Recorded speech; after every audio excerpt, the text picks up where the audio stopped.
எதையாவது ஒண்ணு செய்யறியா? ஏழைகள் முழுவதும் இந்த ஆட்சியில கடுமையா பாதிக்கப்பட்டிருக்கிறாங்க. விலைவாசி இந்த அளவுக்கு உயர்ந்திருக்குது.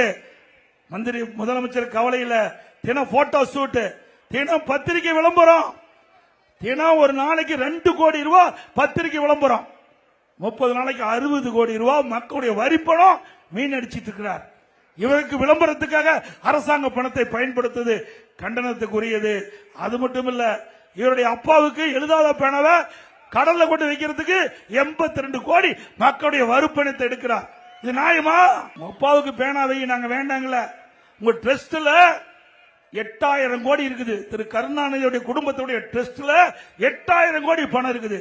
அந்த பணத்தை எடுத்து கொண்டு போய் பேனா வைங்க, யாரு வேண்டாங்கள. அப்புறம் இப்ப வந்திருக்கிறார் திரு ஸ்டாலினுடைய மகன் உதயநிதி, கார் பந்தை வேணுமா?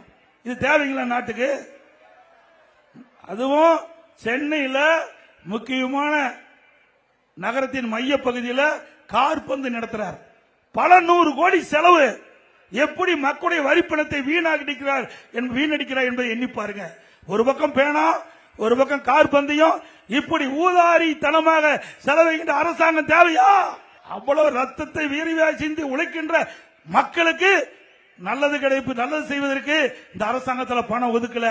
அவருடைய பெயர்கள் வெளியிலே வர வேண்டும், விளம்பரம் வேண்டும்.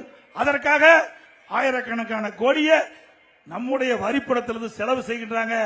இப்படிப்பட்ட ஒரு அரசாங்கம் இந்தியாவில் எங்கேயும் பார்க்கல, தமிழ்நாட்டில் தான் நாம் பார்த்துக்கிட்டு இருக்கிறோம்.